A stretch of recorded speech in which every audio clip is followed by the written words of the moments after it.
ko uwabaye ruharwa yahindurirwa amateka bigashoboka, kuko dufite ingero dusoma mu byanditswe.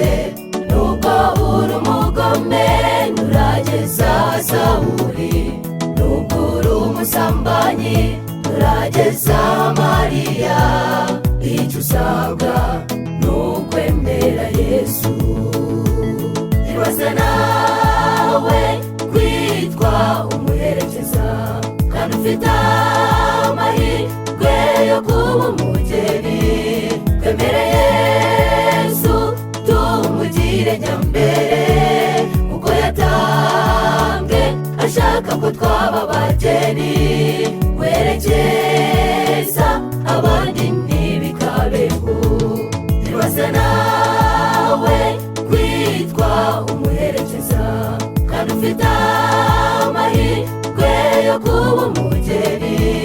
Twemere Yesu tumugire nyambere, kuko yatambwe ashaka ko twaba abageni.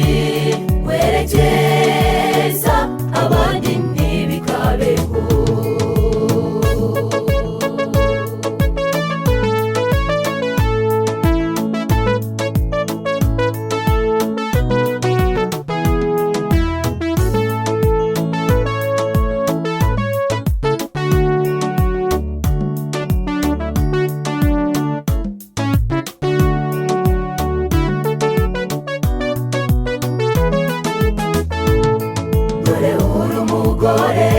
Dore uri umukobwa wabaye iciro ry'imigani mu mudugudu utuyemo.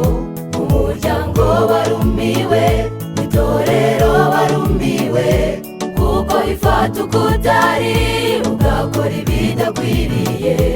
Gukora iby'isoni nke nibyo bikurangwaho.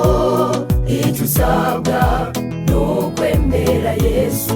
Ibaze nawe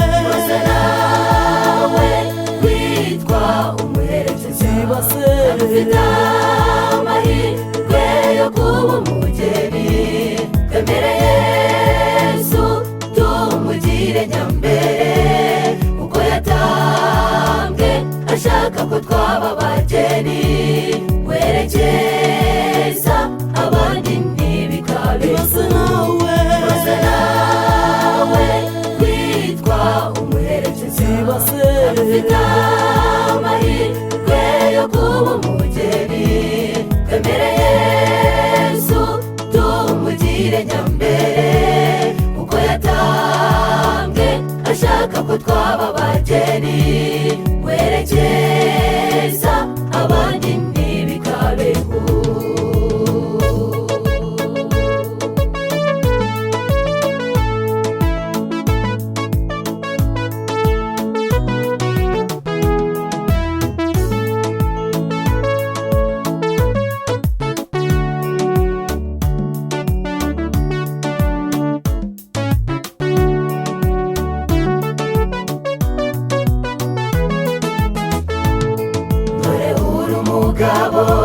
Dore uri umusore wabaye iciro ry'imigani mu mudugudu utuyemo.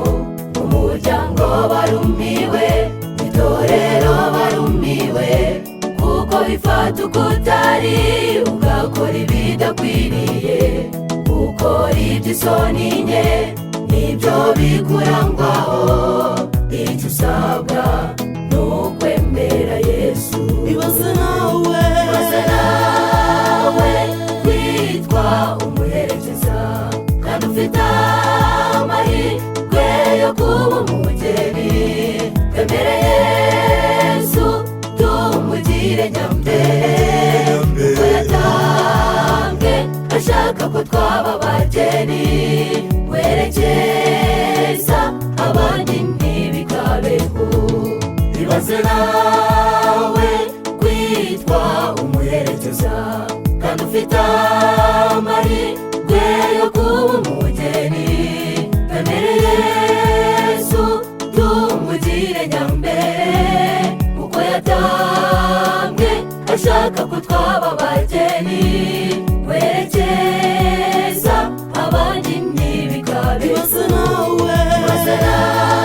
wowe kwitwa umuherekeza ufite amahirwe yo kuba umugeni twemere Yesu tumugire nyambere kuko yatambwe ashaka ko twaba abageni werekeza abandi